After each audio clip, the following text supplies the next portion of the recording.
You go mad if you walk out the door and there's a street there and there's people like looking at you or cars going past. Just so that you don't have to travel to and from the studio each day. The last album sounded like this, so therefore the next one makes it like this. So such a gradual process. Like Simon was explaining about how the demos come together. Songs from everyone's demo, and gradually a list builds up of all the songs that we all like. So it starts from there.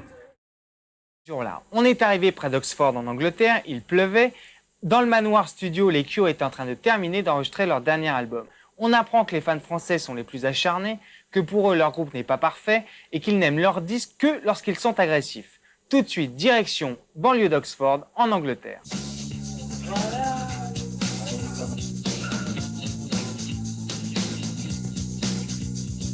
We're in the Manor Studios in Oxfordshire, finishing off our new record. Just to feel that the place that you're staying in is like your own home.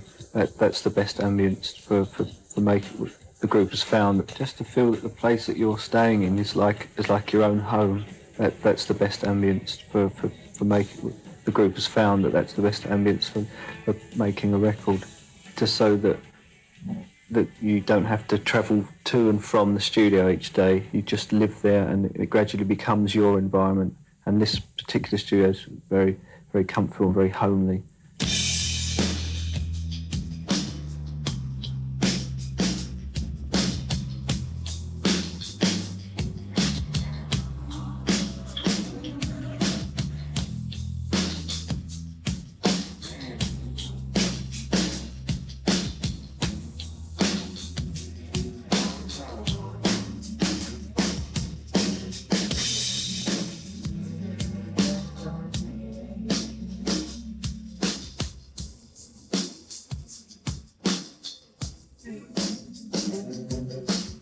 I think the two main benefits of not recording in a town or a city, the main one, from my point of view, is that there's no one else about.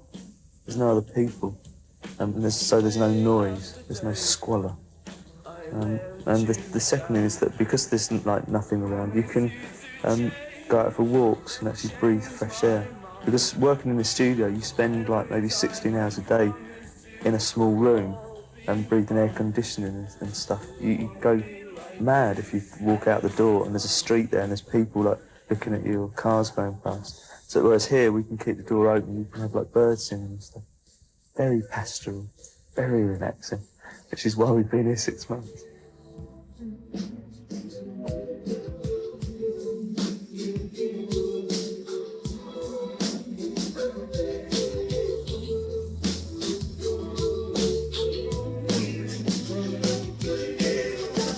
You wait, turn into years, always wait. There wasn't so much of a plan. Coming into the studio, didn't think, right, well, the last album sounded like this, so therefore the next one makes it like this. So such a gradual process. Like Simon was explaining about how the demos come together, and they're all voted for. Each song was taken from like favourite songs from everyone's demo, and gradually a list builds up of all the songs that we all like. So it starts from there.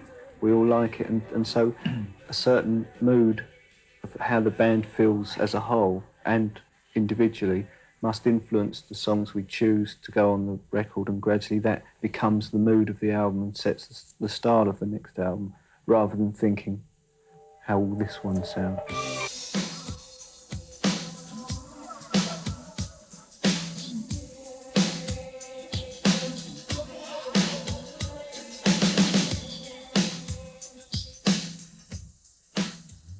If this album were to come out and it was just like packed full of synths and kind of disco beat, there would be an awful lot of disappointed Cure fans. And I think in one sense we have sort of rediscovered guitars, and there's like an aggressive and a sort of big atmosphere on this record. But I think most Cure fans, having said that, I think most of the people that call themselves Cure fans like Disintegration as a whole record. I think they were pleased with it. We were all really pleased with it. But you can't really be bothered to please everyone. But if you please generally, you please less well.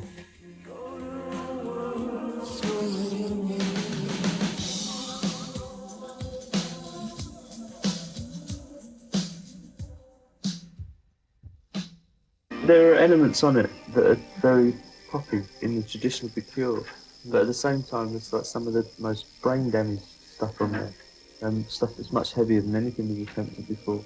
But that's what I was saying, the diversity of the album makes it very difficult to say this is, you know, anything. It's like, if you say it's a really heavy album, people think, oh no, it's a heavy Cure album, but parts of it are incredibly heavy, but some of it is like the most lightweight sort of idiot music.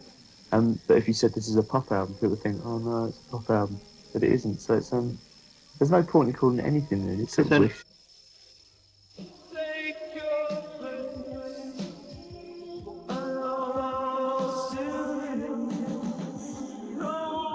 It's very, very peculiar in France. It's about the weirdest country really for Cure fans in the whole world, because they're very intense.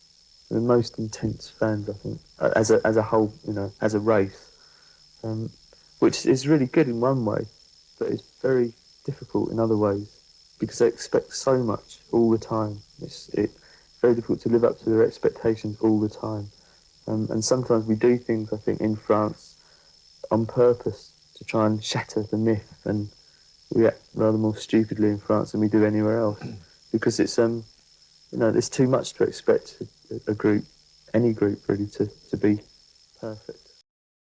Well, we have sort of like vague plans.